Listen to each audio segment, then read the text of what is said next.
Les aventures d'Alice au pays des merveilles. Alice s'ennuyait. Cela faisait des heures qu'elle était assise dans l'herbe auprès de sa sœur aînée qui était plongée dans un livre. Alice avait déjà jeté plus d'un regard par-dessus l'épaule de sa sœur pour voir ce qui la passionnait ainsi, mais il n'y avait même pas d'image dans ce livre. Je me demande vraiment ce qu'elle peut bien trouver d'amusant à tous ces mots, se demandait-elle. Alice poussa un profond soupir et alla s'étendre dans l'herbe. Il faisait très chaud au soleil et très vite, la petite fille s'endormit. Soudain, elle vit détaler un lapin blanc. D'abord, elle ne s'étonna pas. Mais elle fut tout de même surprise lorsque le lapin s'arrêta tout près d'elle et sortit une montre de la poche de son gilet. Après y avoir jeté un coup d'œil, il s'exclama, très affairé. « Ciel, je suis en retard !»« C'est fou !» se dit Alice quand le lapin fut reparti en courant. « Où peut-il bien aller ?» La fillette se lança à sa poursuite. Elle le vit disparaître dans un grand terrier, caché sous un buisson. Sans réfléchir, Alice rampa derrière lui. Soudain, elle se sentit happée à toute vitesse par le vide. « Ça alors, pensa Alice, quel trou! Je vais me retrouver de l'autre côté de la terre. » Elle ferma les yeux aussi fort qu'elle put et ne les rouvrit que lorsqu'elle eut atterri avec un bruit sourd sur un tas de feuilles mortes. Comme elle se relevait péniblement, elle aperçut le lapin qui galopait tout au bout d'un long couloir. « Par mes oreilles et mes moustaches, je suis en retard, » répétait-il. Alice s'élança dans sa direction. Après un tournant, elle se retrouva dans une immense pièce entourée d'une multitude de portes. Au centre de la salle se dressait une petite table de verre. Et sur la table était posée une minuscule clé en or. Alice essaya d'ouvrir une des portes avec la clé, mais celle-ci n'entrait dans aucune serrure. La fillette découvrit ensuite, derrière un rideau mauve, une porte beaucoup plus petite. Elle essaya de nouveau d'utiliser la petite clé. Miracle, la porte s'ouvrit. Alice se coucha par terre afin de regarder ce qu'il y avait derrière. Elle vit alors le plus féerique jardin du monde. Comme elle aurait aimé gambader parmi ces fleurs merveilleuses et aller s'asseoir près de cette jolie fontaine. « Je ne pourrais même pas passer la tête par cette ouverture, » gémit-elle. « Si seulement j'étais plus petite !» Alice retourna vers la table pour y remettre la clé en place. À ce moment, elle avisa un petit flacon qu'elle n'avait pas remarqué tout de suite. Il portait une étiquette sur laquelle elle lut « Bois-moi ». Prudente, elle but un petit coup. Mais c'était tellement délicieux qu'Alice vida bientôt la bouteille entière. Aussitôt, elle se rendit compte qu'il lui arrivait quelque chose de bizarre. « Je crois que je rétrécis. » En effet, Alice devenait toute petite. Tellement petite qu'elle eût facilement pu sortir par la petite porte. Il ne lui restait plus qu'à aller rechercher la clé. Mais plus moyen. Elle avait tellement rapetissé que la table était devenue bien trop haute pour elle. Alice commença par essayer de grimper le long des pieds. Mais chaque fois, elle glissait et retombait sur le sol. « Comment attraper cette clé ?» se demandait-elle désespérée. À cet instant, elle découvrit près d'un des pieds une petite boîte en verre. À l'intérieur de cette boîte, Alice trouva un morceau de gâteau portant l'inscription « Mange-moi ». Elle dévora le gâteau sans hésiter et immédiatement, elle se mit à grandir, jusqu'à ce que, boum, sa tête vint cogner contre le plafond. Alice en profita pour ramasser la clé et s'élança vers la petite porte, mais évidemment, elle put tout juste y passer un doigt. Elle s'étendit alors à plat ventre devant la minuscule ouverture pour admirer le merveilleux jardin. « Je n'ai vraiment pas de chance, » soupira-t-elle, tandis que de grosses larmes se mettaient à couler sur ses joues. Elle essaya de se gourmander. « Allons, cela ne sert à rien de pleurer ainsi. Tu es bien trop grande. Je te conseille de t'arrêter à l'instant. » Mais ses larmes continuaient à couler, et bientôt, une grande mare s'élargit sur le parquet. Soudain, Alice entendit courir. Vite, elle sécha ses joues. Elle reconnut le lapin blanc. Il portait maintenant une redingote. Dans une patte, il tenait une paire de gants blancs et dans l'autre, un joli éventail. « Oh, la duchesse, marmonnait-il. Elle va être furieuse que je l'ai fait attendre. »« Monsieur le lapin !» commença Alice qui aurait voulu lui demander son aide. Mais le lapin eut tellement peur qu'il s'enfuit en laissant tomber ses gants et son éventail. Alice les ramassa et comme elle avait trop chaud, elle se mit à s'éventer tout en se parlant à elle-même. « Si seulement quelqu'un pouvait venir, je me sens tellement seule !» Et de nouveau, elle fondit en larmes. Mais en jetant un coup d'œil à ses mains, elle remarqua qu'elle avait enfilé un des gants blancs du lapin et que celui-ci lui allait parfaitement. « Oh ! Cela veut dire que je suis redevenue petite ?» balbutia-t-elle. C'était bien cela. Alice rétrécissait de nouveau à toute allure, au point qu'elle laissa tomber l'éventail sur le sol. Heureusement, sinon, qui sait ce qui serait resté d'elle. « Maintenant, je vais enfin pouvoir aller dans le jardin, » se dit Alice. Elle voulut se lever, mais elle glissa et tomba au beau milieu de la mare que ses larmes avaient formée. « Comme j'ai été stupide de pleurer autant, pensa-t-elle. Je risque de me noyer dans mes propres larmes. Ce serait complètement fou. » Tout à coup, elle entendit des bruits dans l'eau. Elle n'était plus seule. Tout autour d'elle, des animaux de tout genre nageaient en tous sens. Une souris, un canard, un koala, un singe, un perroquet et bien d'autres encore qu'Alice n'avait jamais vus. La petite fille ne comprenait pas d'où ils venaient. Elle se mit à nager droit devant elle et les animaux la suivirent. Bientôt, ils atteignirent le bord de la mare, où tous se secouèrent en faisant un boucan infernal. Alice regarda autour d'elle et comprit qu'ils se trouvaient sur une vaste plage. Elle était vraiment perplexe. Mais elle n'eut guère le temps de se poser des questions, car elle entendit un dodo, un très grand oiseau, proposer « Organisons une course à pied, cela nous séchera !» Alice jeta un regard étonné au dodo, mais les autres trouvèrent l'idée excellente. À l'aide d'une de ses pattes, le gros oiseau dessina un cercle dans le sable. Tous les animaux se mirent alors à courir en rond aussi vite qu'ils le pouvaient et Alice fit de même. Lorsqu'elle eut ainsi couru plus d'1 heure, Alice remarqua que sa robe était sèche. À ce moment, le dodo s'écria « La course est terminée, vous avez tous gagné et elle va vous remettre votre prix », ajouta-t-il en désignant la fillette. D'abord, Alice ne saisit pas ce qu'elle devait faire. Tous les concurrents s'installèrent en cercle autour d'elle. Ennuyée, elle fourra ses mains dans ses poches et elle y découvrit un sac rempli de sucreries. Il y en avait juste assez pour tous.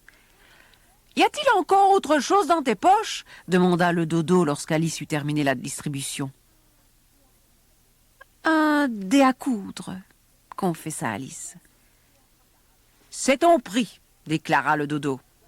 « Donne-le-moi » Alice lui tendit le dé et solennellement, le dodo le lui remit. Tous les animaux applaudirent. Puis, ils s'assirent et demandèrent à la souris de leur raconter une histoire. Mais la souris en avait assez de leur compagnie et partit sans dire un mot. « Si seulement Dinah était là !» soupira Alice. « Elle aurait vite fait de ramener cette souris. »« Qui est Dinah ?» s'enquit le perroquet. « C'est ma chatte !» répondit Alice. « Elle chasse très bien les souris et les oiseaux et les croque en un rien de temps. » Mais Alice aurait mieux fait de se taire, car les animaux prirent peur et s'enfuirent tous. La rencontre avec la chenille bleue. Alice était seule à nouveau. « Il ne faut plus que je pleure cette fois », se morigéna-t-elle en écrasant furieusement une grosse larme qui perlait au bord de son œil. Lorsqu'elle releva la tête, elle remarqua qu'elle ne se trouvait plus au même endroit. Mais là-bas, le lapin blanc réapparaissait. Il trottait avec lenteur, en jetant sans arrêt autour de lui des regards inquiets. « Oh, la duchesse, murmurait-il. « Mes pauvres petites pattes, et ma fourrure, et mes moustaches. Elle me fera exécuter, aussi sûr que je suis un lapin. Où ai-je pu les laisser tomber ?» Alice comprit aussitôt que le lapin cherchait ses gants et son éventail. Mais ils étaient restés dans la grande salle et elle n'avait aucune idée de la manière d'y retourner. Elle se trouvait désormais dans une vaste forêt. Lorsqu'elle se leva, le lapin l'aperçut. « Marianne, que diable faites-vous là ?» s'écria-t-il. « Filez tout de suite à la maison et rapportez-moi une paire de gants et un éventail. Plus vite que cela !» Alice fut tellement saisie qu'elle se précipita dans la direction que le lapin indiquait. « Il m'a prise pour sa bonne », se disait-elle en courant. Elle arriva bientôt devant une petite maison portant une plaque « Lapin blanc ». Elle y pénétra sans frapper et monta immédiatement à l'étage. Dans l'une des chambres, elle aperçut sur la table une bouteille. « Cette fois, je devine ce qui va m'arriver, » raisonna Alice. « J'espère seulement que je deviendrai très grande pour effrayer ce stupide lapin. » Elle but toute la bouteille et quelques instants plus tard, sa tête heurtait le plafond. Alice devint même tellement grande qu'elle dut passer un bras par la fenêtre et enfoncer un pied dans la cheminée. Heureusement, cela s'arrêta soudain. Mais comment allait-elle pouvoir sortir de là? Un peu plus tard, elle entendit le lapin blanc qui criait de loin. « Marianne, Marianne, avez-vous mes gants et mon éventail? Dépêchez-vous donc, espèce de paresseuse, sinon... » Il avait l'air tellement furieux qu'Alice en oublia qu'elle n'avait plus de raison d'avoir peur de lui, puisqu'elle était au moins 10 fois plus grande. Elle se mit à trembler d'effroi lorsque le lapin voulut ouvrir la porte. Heureusement, il n'y parvenait pas, car le pied d'Alice était bloqué derrière le battant. « Je vais entrer par la fenêtre, » décida le lapin. « Oh non, il n'y arrivera pas, » pensa Alice. Elle attendit que le lapin soit tout près, puis elle le repoussa de la main qui dépassait par la fenêtre. Elle entendit un bruit de verre brisé. Le lapin était tombé sur un châssis pour semis. « Au secours, n'y a-t-il donc personne pour m'aider ?» hurla-t-il. Cependant, de tous les coins, des animaux accouraient. « Là, il y a un bras qui passe par la fenêtre !» hurla le lapin. « Ce n'est pas normal! Ôtez-moi cela tout de suite !» D'abord, Alice n'entendit pas le moindre bruit. Puis, elle perçut un cliquetis de roues et différentes voix superposées. « Bill !» distingua-t-elle. « Apporte l'échelle et pose-la contre la façade. Le lapin veut que tu te glisses à l'intérieur par la cheminée. » Bill le lézard grimpa sur le toit de la maison. Alors Alice poussa son pied le plus haut possible dans la cheminée, puis, lorsque le lézard fut descendu dans le conduit, elle donna un grand coup. « Oh, voilà Bill !» crièrent les voix lorsqu'elle eut fait voler le lézard dans les airs. Deux gobés le rattrapèrent juste à temps, sinon il se serait écrasé sur le sol. « Et que s'est-il donc passé, Bill ?» interrogèrent en chœur tous les autres animaux.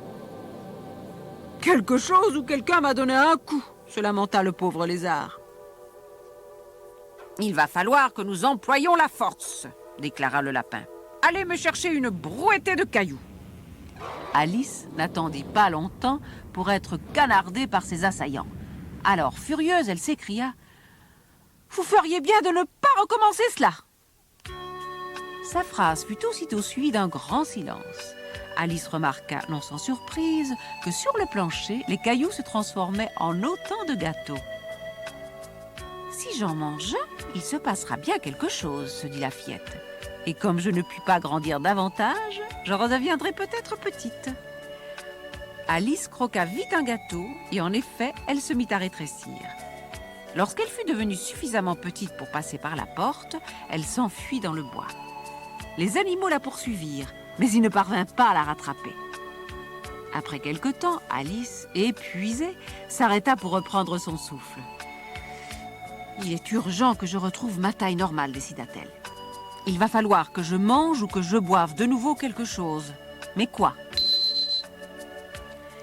Elle chercha dans les parages et découvrit un gros champignon blanc aussi haut qu'elle-même.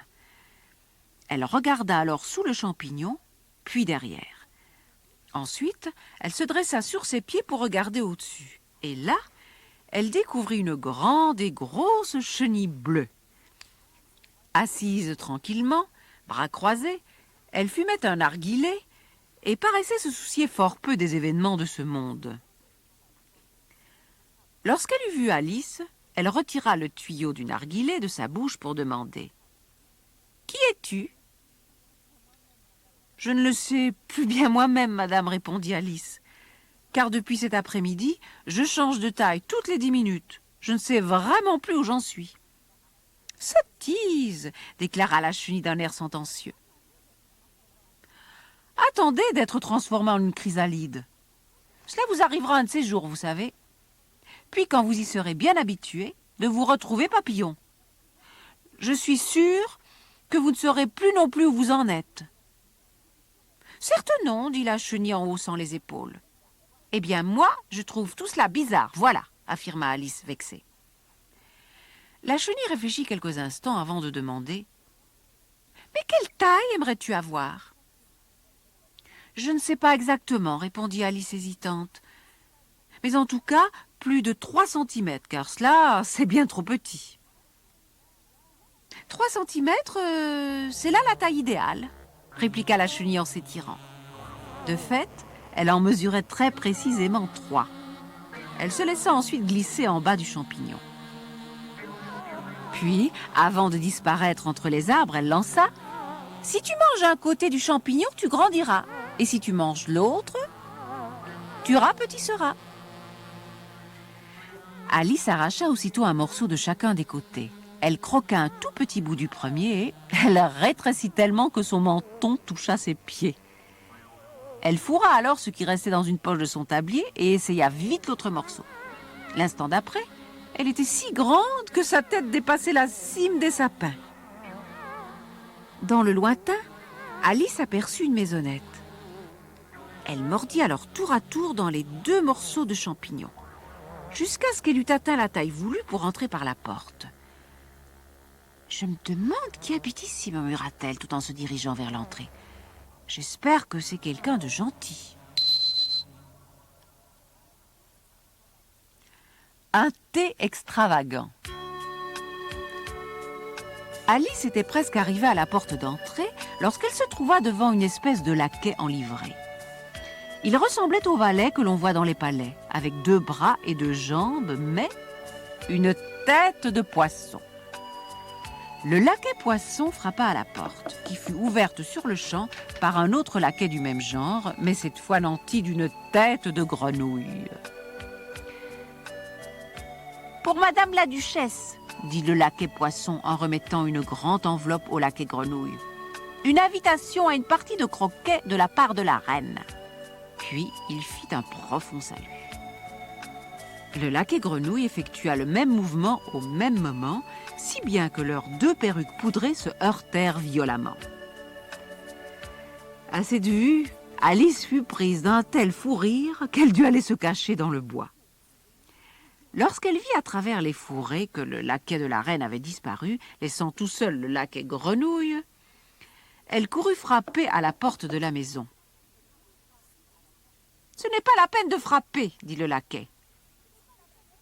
« Tout d'abord, parce que je me trouve du même côté de cette porte que toi, et ensuite, parce qu'il y a tellement de bruit à l'intérieur que personne ne pourrait t'entendre. » Alice percevait en effet un vacarme épouvantable, où elle distingua des hurlements, des éternuements et des bruits de verres brisés.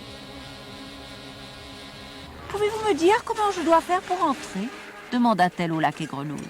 « Es-tu sûr de vouloir entrer ?» insista ce dernier.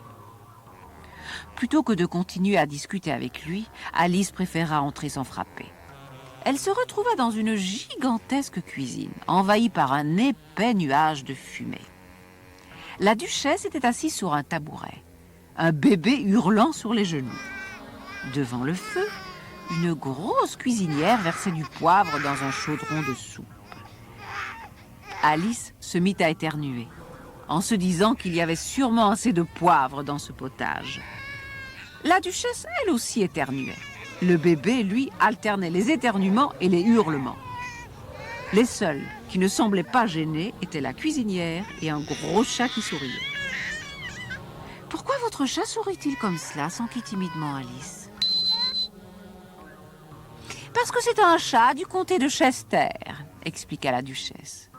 « Mais je ne savais pas que les chats souriaient », s'étonna Alice. « Tu ne sais pas grand-chose, c'est un fait », conclut la duchesse. Soudain, la cuisinière se mit à lancer des tas d'objets sur la duchesse. Sans prêter attention au bébé qui hurlait de plus belle sous cette avalanche, celle-ci lui chantait une berceuse en le secouant violemment. Brusquement, elle se leva et lança le bébé vers Alice. « Tiens, tu peux le bercer un peu si tu veux, déclara-t-elle. Je dois m'apprêter pour la partie de croquet chez la reine. » Alice attrapa le bébé et l'emporta dehors en courant. Quelle ne fut pas sa stupéfaction en découvrant qu'elle avait entre les bras un petit cochon. Elle le déposa rapidement sur le sol et le cochon s'enfuit en grognant. Alice regarda autour d'elle et aperçut le chat de Chester perché sur une branche d'arbre. « Chat de Chester, lui dit-elle, je voudrais bien aller quelque part. Qui habite dans les environs ? » « Par là habite un chapelier, » la renseigna le chat en faisant un geste de la patte droite. « Et par là un lièvre de Mars, » ajouta-t-il en montrant la direction de sa patte gauche. « Ils sont tous les deux fous. »« Mais je ne veux pas aller chez les fous, » protesta Alice. « Impossible de faire autrement. Nous sommes tous fous ici. Moi aussi je suis fou. Et si tu n'étais pas folle, tu ne serais pas venue. » À ces mots, le chat de Chester devint progressivement invisible. Finalement, Alice ne vit plus que son sourire. Elle se mit alors à marcher vers l'endroit où vivait le lièvre de Mars.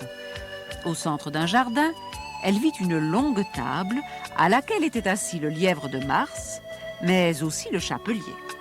Tous deux buvaient du thé, le coude appuyé sur un loir, profondément endormis entre eux. « Pas de place, non, pas de place !» s'écrièrent-ils en apercevant Alice. « Mais il y a de la place à revendre !» riposta celle-ci indignée. Et elle s'installa dans un grand fauteuil tout au bout de la table. « Veux-tu du vin ?» offrit le lièvre de Mars. Alice promena son regard sur la table, mais elle ne vit que du thé. « Je n'en vois pas, » fit-elle remarquer à son hôte. « Parce qu'il n'y en a pas !» s'esclaffa le lièvre de Mars. « En ce cas, ce n'est pas poli de m'en proposer, » rétorqua Alice, vexée. « Ce n'est pas poli non plus de t'asseoir sans y être invité, » déclara le lièvre de Mars. Le chapelier sortit ensuite sa montre de sa poche, la secoua, puis la porta à son oreille. « Le quantième sommes-nous » demanda-t-il à Alice. « Le 4, » répondit la fillette. « Elle retarde à nouveau de 2 jours, » soupira le chapelier. « Je t'avais pourtant bien dit que le beurre ne servirait à rien pour graisser les rouages, » ajouta-t-il. « Mais c'était du vrai beurre de ferme, » s'indigna le lièvre de Mars. « Oui, mais tu n'aurais pas dû l'étaler avec un couteau tout plein de miettes, » rouspéta le chapelier. « Si nous discutions d'autre chose, » proposa le lièvre de Mars, « je suggère que cette jeune fille ici présente nous raconte une histoire. »« Mais je n'en connais pas, » protesta Alice. « Alors il faut que le Loir nous en raconte une. » Le chapelier et le lièvre de Mars se mirent à pincer le Loir endormi, qui ouvrit péniblement les yeux. « Raconte-nous vite une histoire, » ordonna le chapelier. « Et dépêche-toi, sans cela tu vas te rendormir avant la fin. » « Il était une fois 3 jeunes sœurs, » commença le Loir à toute vitesse, « qui habitaient au fond d'un puits. »« Pourquoi ?» interrompit Alice, qui désirait des explications. Le Loir réfléchit pendant 2 bonnes minutes avant de répondre. « C'était un puits de mélasse et elles apprenaient à dessiner avec la mélasse. »« Mais elles dessinaient quoi ?» interrogea Alice, qui n'y comprenait rien. Des tas de choses, tout ce dont le nom commence par un A. Des attrape-mouches, des affections, des à peu près. As-tu déjà vu un à peu près? Non, mais j'ai déjà vu... hasarda Alice de plus en plus perdue. Alors tu feras mieux de te taire, trancha le chapelier. Alice jugea cela si impoli qu'elle se leva et s'éloigna. Le Loir s'était déjà rendormi, et quand la fillette se retourna, elle vit que le chapelier et le lièvre essayaient de le plonger dans la théière. À cet instant, elle remarqua une petite porte dans le tronc d'un gros arbre. Elle n'hésita pas à l'ouvrir.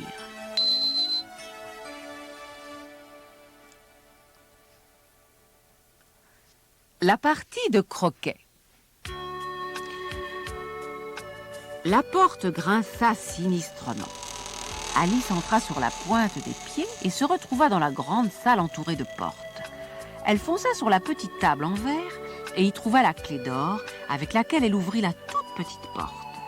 Ensuite, elle croqua un morceau de champignon qu'elle avait gardé dans sa poche et elle pénétra dans le jardin. Quelques instants plus tard, Alice marchait le long de parterres somptueux et elle pouvait enfin sentir l'eau fraîche de la fontaine.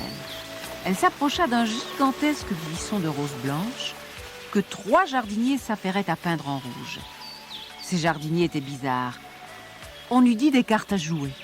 « Fais attention, 5 de pique, dit l'un d'eux, tu m'éclabousses. »« Je n'y peux rien, 2 de pique, répondit le premier, c'est 7 de pique qui m'a poussé. » Avant que 7 de pique puisse protester, Alice s'avança vers eux et demanda timidement « Pouvez-vous me dire pourquoi vous peignez ces roses en rouge ?»« Nous nous sommes trompés, expliqua le jardinier. Nous avons planté ici des roses blanches, et si la reine le voit, elle nous fera décapiter. Aussi devons-nous nous dépêcher. » Mais à peine avait-il terminé sa phrase que 5 de pique, occupé à faire le guet nerveusement, se mit à hurler « La reine est là !»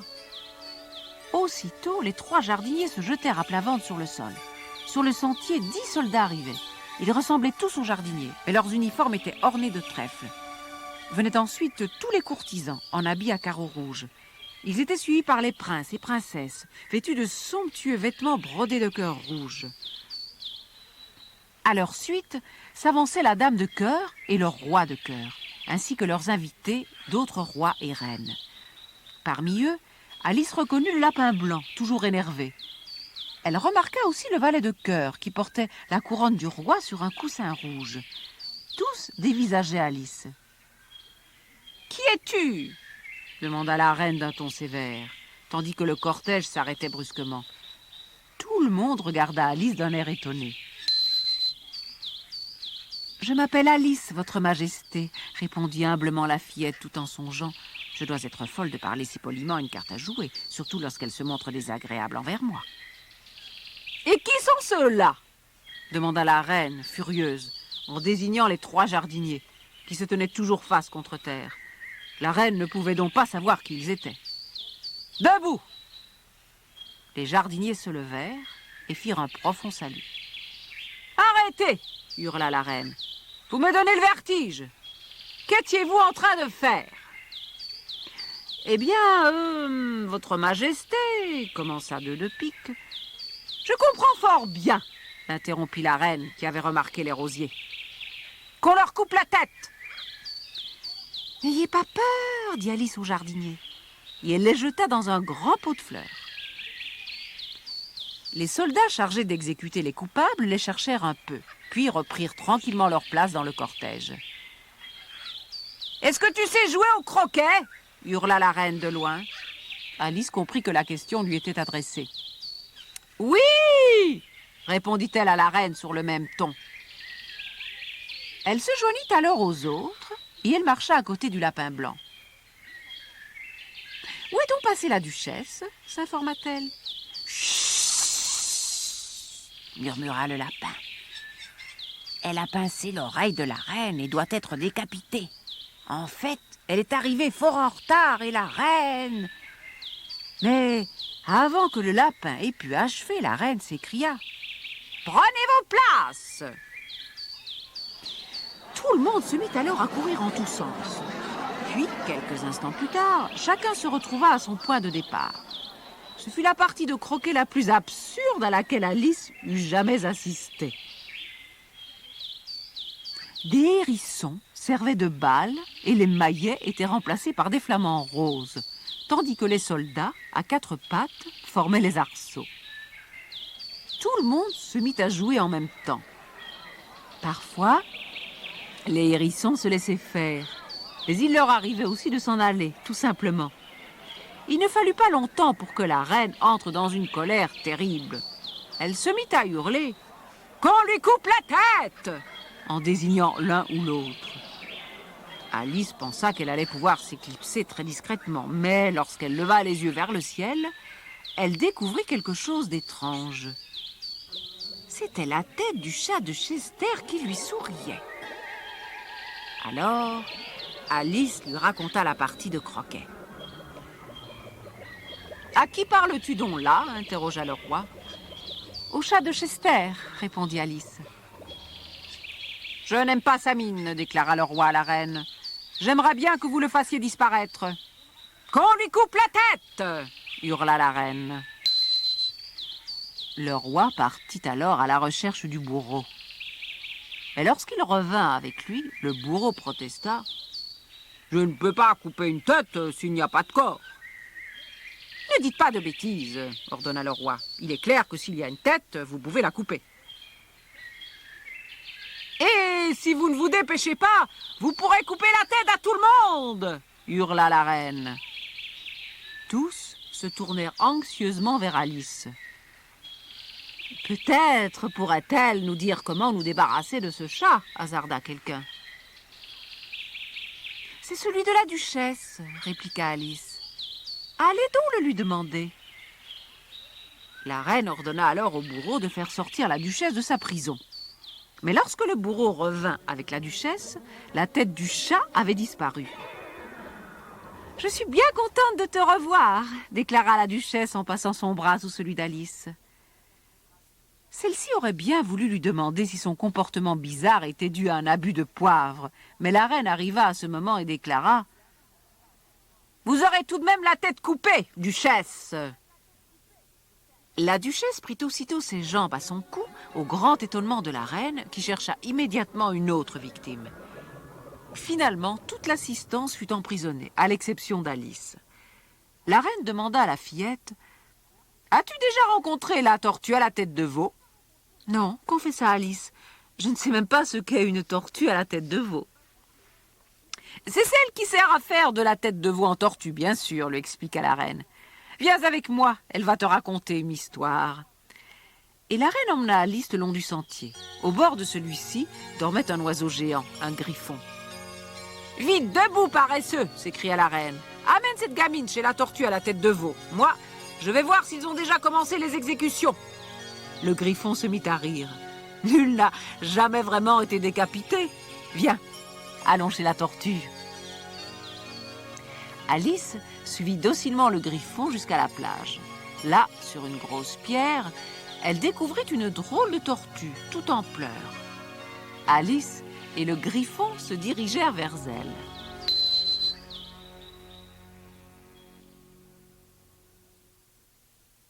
Le procès. La tortue à la tête de veau doit être bien malheureuse, songea Alice. En effet, lorsque l'animal vit arriver la fillette accompagnée du griffon, ses pleurs redoublèrent. « Pourquoi donc est-elle si triste ?» demanda Alice au griffon. « Elle n'est pas vraiment triste, » lui répondit le griffon. « Elle croit seulement qu'elle est triste. » Le griffon s'arrêta devant la tortue et lui demanda si elle voulait bien raconter une histoire à Alice. La tortue commença par pousser un profond soupir. Puis elle se mit à narrer d'une voix mélancolique. « Il y a très longtemps, j'étais une vraie tortue. » Elle réfléchit ensuite quelques instants, soupira encore et poursuivit. « J'allais à l'école au bord de la mer. La maîtresse était une vieille tortue que nous appelions Madame Tyran. » « Ce n'était pas très gentil, » s'indigna Alice. « Pourquoi Madame Tyran ?»« Tu devrais avoir honte de poser une question si naïve, » s'exclama le griffon, qui dit à la tortue. « Continue, ma vieille, dis-nous ce que vous faisiez. La tortue poussa un nouveau soupir avant de reprendre. « Peut-être n'as-tu jamais connu de homard. Dans ce cas, tu ignores ce qu'est le quadrille des homards. » En effet, avoue Alice, quelle sorte de danse est-ce donc? On s'aligne en rang au bord de la mer, expliqua le griffon. En 2 rangs, rectifia la tortue. Tout le monde participe. Les phoques, les tortues, les saumons, et chacun doit danser avec un homard. Ensuite, hop, dans l'eau les homards, cria le griffon tout excité, en effectuant en l'air un bond terrible. On les lance le plus loin qu'on peut, poursuivit la tortue très agitée. Et quand les homards sont revenus à la nage, chacun exécute un saut périlleux, puis on recommence, renchérit le griffon en faisant une cabriole. Puis les 2 bêtes se rassirent bien tranquillement et regardèrent Alice d'un air interrogateur. « Veux-tu que nous te montrions comment cela se danse ?» « J'en serais ravie, » acquiesça poliment Alice. « En fait, on peut très bien se passer des homards, » déclara la tortue. Les 2 animaux se mirent alors à danser, d'abord très lentement, puis de plus en plus vite. Alice était tout le temps obligée de faire des bonds en arrière pour qu'il ne lui marche pas sur les pieds. Tout en dansant, la tortue chantait.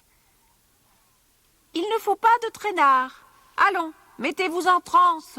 Voyez courir les homards avant d'entrer dans la danse. » La tortue allait entonner le refrain lorsqu'ils entendirent crier dans le lointain « Le procès va s'ouvrir !»« Viens, dit le griffon en prenant Alice par la main. Nous ne pouvons pas manquer cela. »« Quel procès ?» s'informa Alice en courant avec lui. Mais le griffon ne répondit pas. Hors d'haleine, ils arrivèrent dans une grande salle pleine à craquer. Il y avait là des tas d'animaux et toutes les cartes à jouer. Le roi et la reine de cœur étaient installés sur des trônes somptueux. Alice vit que le roi portait une longue perruque blanche et comprit qu'il allait faire office de juge. Devant le roi et la reine, un plateau garni de tartelettes était posé sur une table. De l'autre côté de la table se tenait le valet de cœur, les mains liées derrière le dos. « Silence !» cria le roi. « Le lapin va nous lire l'acte d'accusation. » Le lapin blanc souffla 3 fois dans une trompette, déroula un parchemin et lut à haute voix. « La reine de cœur a fait des tartes par un très beau matin d'été. Le valet de cœur du jeu de cartes les a volées pour les manger. »« Appelez le premier témoin !» ordonna le roi. Le chapelier entra. Dans une main, il portait une tasse de thé et dans l'autre une tartine beurrée. « Je demande pardon à votre majesté, déclara-t-il, de me présenter ainsi. Mais je n'avais pas fini mon thé lorsque votre laquais est venu me chercher. » La reine mit ses lunettes et le regarda d'un air sévère. Le chapelier pâlit et il commença à s'agiter. « Faites votre déposition, dit le roi, et tâchez de vous calmer ou je vous fais couper la tête séance tenante. » Dans son désarroi, le chapelier croqua un morceau de sa tasse au lieu de mordre dans sa tartine. Juste à ce moment, Alice se rendit compte qu'elle commençait à grandir. « Majesté, je suis un pauvre homme, poursuivit le chapelier. »« C'est bien ce que je pensais, conclut la reine. Vous pouvez quitter la salle. » Le chapelier n'attendit pas qu'on le lui répète. On introduisit ensuite le second témoin, la cuisinière de la duchesse. « Avec quoi sont faites ces tartelettes ?» demanda le roi. « Mais avec du poivre, » affirma la cuisinière. « Avec de la mélasse ?» murmura une voix endormie. C'était le Loir. « Qu'on arrête ce Loir !» hurla la reine. « Et qu'on lui coupe la tête !» Un grand désordre régna quelques instants dans l'assemblée lorsque les gardes saisirent le Loir par les 2 oreilles pour le faire sortir. Quand la reine voulut reprendre l'interrogatoire de la cuisinière, celle-ci avait disparu. « Tant pis, trancha le roi. Appelez le témoin suivant. » Alice fut fort surprise d'entendre le lapin blanc crier « Mademoiselle Alice !»« Présente !» répondit celle-ci en se précipitant. Mais elle était tellement troublée qu'elle avait oublié combien elle avait grandi. Avec le bas de sa jupe, elle renversa le banc des jurés. « Oh, je vous demande pardon !» s'exclama-t-elle confuse. Et elle se mit à ramasser les animaux pour les remettre en place. « Que savez-vous de cette affaire ?» demanda le roi à Alice. « Rien, » répondit la fillette. « Comment rien ?» insista le roi. « Absolument rien !» répéta Alice. « Voilà une chose d'une extrême importance !» commenta le roi. Mais la reine, qui n'avait pas apprécié la réponse d'Alice, hurla. « Je veux qu'on lui coupe la tête !» « Que les jurés délibèrent, » conclut alors le roi, pour la 20e fois de la journée. « Ah non !» protesta la reine. « La sentence d'abord, la délibération ensuite !» Personne n'osa bouger, car Alice était devenue fort grande. « Je n'ai pas peur de vous, ni de vos soldats !» s'écria-t-elle. « Après tout, vous n'êtes qu'un vulgaire paquet de cartes !» À ces mots, les cartes, furieuses, sautèrent toutes ensemble sur la pauvre Alice qui voulut les repousser. Ce geste la réveilla et la petite Alice se retrouva confortablement installée sur un banc de son jardin, la tête sur les genoux de sa grande sœur. « J'espère que tu as bien dormi, » dit celle-ci gentiment. « Quel rêve bizarre je viens de faire !» murmura Alice. Et elle se mit à raconter les étranges aventures qu'elle avait vécues depuis l'instant où elle avait vu le lapin blanc consulter sa montre. Puis, tandis qu'Alice rentrait dans la maison, sa grande sœur ferma les yeux et rêva à son tour au pays des merveilles. Tous les êtres et les événements étranges décrits par Alice défilèrent dans son souvenir. Puis, elle imagina sa petite sœur devenue une dame et groupant ses enfants tout autour d'elle pour leur raconter ses étonnantes aventures au pays des rêves. Que de visions merveilleuses elle aurait à leur chuchoter!